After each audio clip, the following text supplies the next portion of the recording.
I'm going to demand ponies. Oh, God.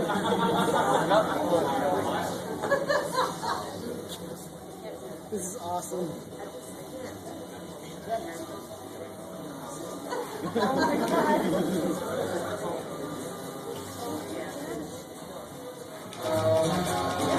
That's it.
All right, welcome.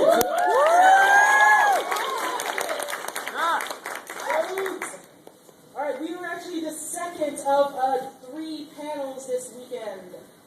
One was yesterday. Tomorrow will be Scott Spaziani's panel in the morning on My Little Pony. It's more of a 101 panel, so tell your friends who haven't seen this series yet. All right, I am Iga. I am Frobor. Yes, and we're basically going to talk about ponies, of course. That's what we're all here for, right?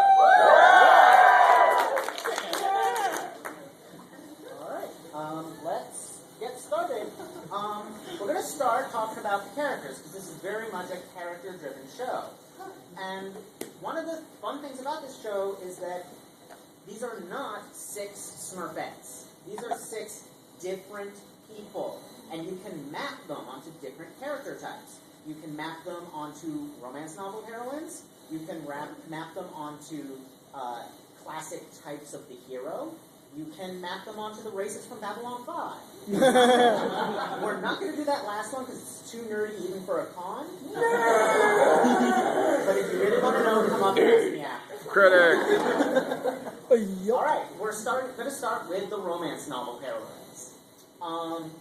And this is based on something Lauren Faust actually said on her blog, that she intentionally modeled the ponies off of different types of romance novel heroines. So I did a little research, and this is what I think the typing is and should be.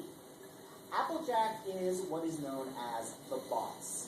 In a romance novel, the boss is a woman who is businesslike, she's successful, she's independent, she's hardworking, like a boss. But she doesn't have anything else in her life. She is her work and only her work. Applebook season. And she needs, in romance novels, she needs a man. In this, she needs her friends to bring her less down to earth, to make her, enjoy life a little, to live a little, to not work herself to death. To keep from poisoning everyone with fake facts. So that's Applejack. Alright. Alright, this is working. There we go. Next up we got... Pinkie Pie. Yeah. I see you. Hi, Pinkie Pies. 3. There's a lot of Pinkie Pies in the audience. Pinkie Pie is what's known as the free spirit. The free spirit is kind of, in a lot of ways, the opposite of the boss. The free spirit has a lot of fun. The free spirit, you can't control her. You can't tie her down. She's the Andrew WK of all these ponies. But the free spirit also, she needs people. She needs people. She needs people to give her life work. She needs people to bring her down to earth. Without people, she turns a darker shade of pink and her hair loses its poofiness. Which makes her teen Madame the Flower. Continuing on.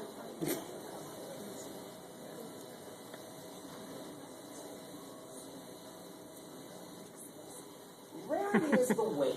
And the waif is a character type that's evolved a little. The waif is the original romance novel heroine from the Victorian period. Oh. That's the traditional waif in a nutshell. Nowadays, the waif isn't quite that whippy, but she is a girly girl who wants her Prince Charming to sweep her off her feet. I will find him, my Prince Charming, and he'll have me. And she's into, clothes and shopping and, girly girl things. And she needs someone to provide strength and constancy and That's one.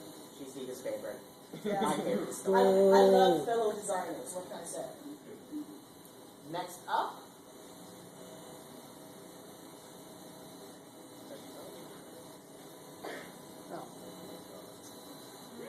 The Confound these ponies they drive into insomnia.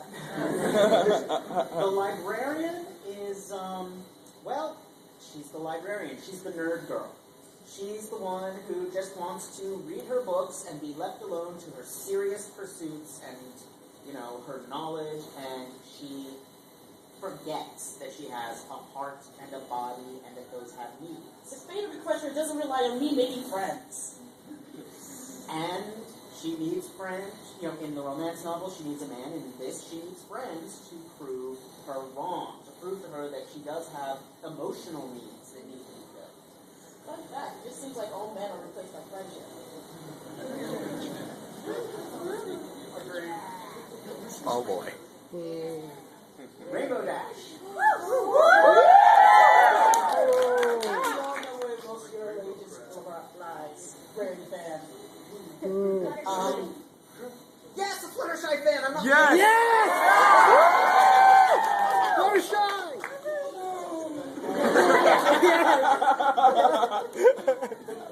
So Rainbow Dash is the Crusader.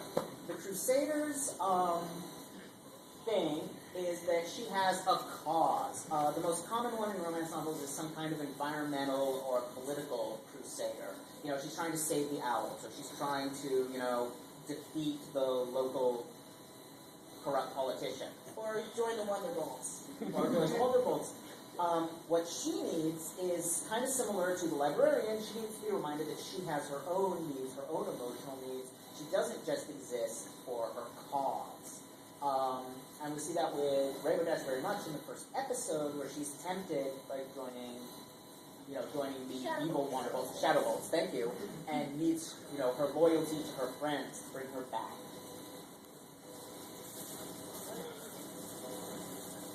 So next on the menu, Fluttershy. I'm just gonna scream. The Nurturer, kind of like the Crusader, wants to, is all about other people. In the case of the Nurturer, she's about taking care of others.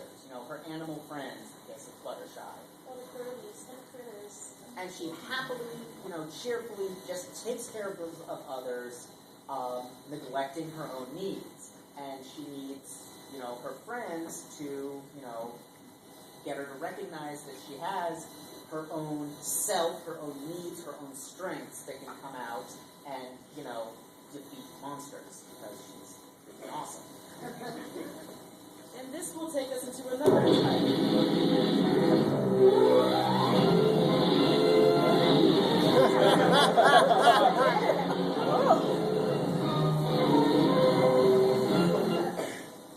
That rainbow one kicked me.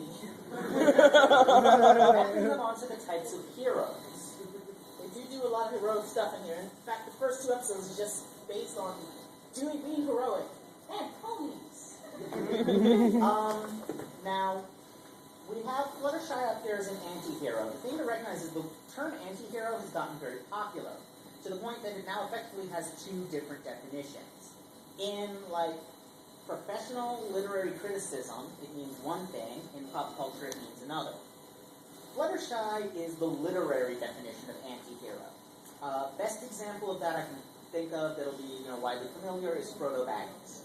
This type of anti-hero is someone who has heroic motivations. They want to be good, they want to help, they want to rescue, that kind of thing, but they don't have heroic strengths. They are not brave, they are not powerful, they are ordinary, meek, regular, shy, people who turn out to be able to beat a basilisk in a staring contest. She has inner strength, basically. The eager hero. This one's a lot of fun. Comment. The eager hero jumps at the call. They are a They kick little dragons in the face. they're a little bit meta in that they know what heroes are. They want to be a hero. They know they are in a story about heroes and they want to be the hero, but they're not ready. So they jump too soon and get themselves in trouble. They kick a dragon in the face. I think we should just make that getting too deep. Just kicking a dragon in the face.